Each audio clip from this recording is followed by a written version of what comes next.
സൂര്യൻ അസ്തമിച്ച് കഴിഞ്ഞതിന് ശേഷമുള്ള രാവ്. വ്യാഴാഴ്ച സൂര്യൻ അസ്തമിച്ച് കഴിഞ്ഞാൽ വെള്ളിയാഴ്ച രാവ് തുടങ്ങിയല്ലോ. പിറ്റേ പകൽ വെള്ളിയാഴ്ചയാണ്. അപ്പോൾ ഈ വെള്ളിയാഴ്ച രാവിൽ പാതിരാ സമയത്ത് എണീറ്റിട്ട് എല്ലാവരും നല്ല ഉറക്കിലാണ്.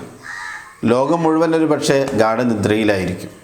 നമ്മുടെ ചുറ്റുഭാഗത്തൊന്നും ആരും ഉണ്ടാവില്ല, എല്ലാവരും ഉറക്കിലായിരിക്കും. ഈ സമയത്ത് നമ്മളൊന്ന് എണീക്കുക, ഒന്ന് വുളൂ ചെയ്യുക, 2 റക്അത്ത് നിസ്കരിക്കുക. സുന്നത്ത് നിസ്കാരം, തഹജ്ജുദ് നിസ്കാരം 2 റക്അത്ത് നിസ്കരിക്കുക.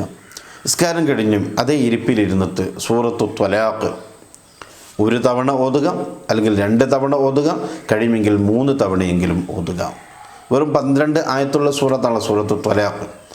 ഇത് ഓതിയിട്ട് എൻ്റെ ജീവിതം പോയിട്ടുണ്ട് റബ്ബേ, എനിക്ക് ജീവിതത്തിൻ്റെ ഒരു നല്ലൊരു വെളിച്ചം നൽകണം, നല്ലൊരു മാർഗം എൻ്റെ മുന്നിൽ കാണിച്ചു തരണം എന്ന് ആത്മാർത്ഥമായി ദുആ ചെയ്താൽ അല്ലാഹു തആല നമുക്ക് ഉത്തരം നൽകും.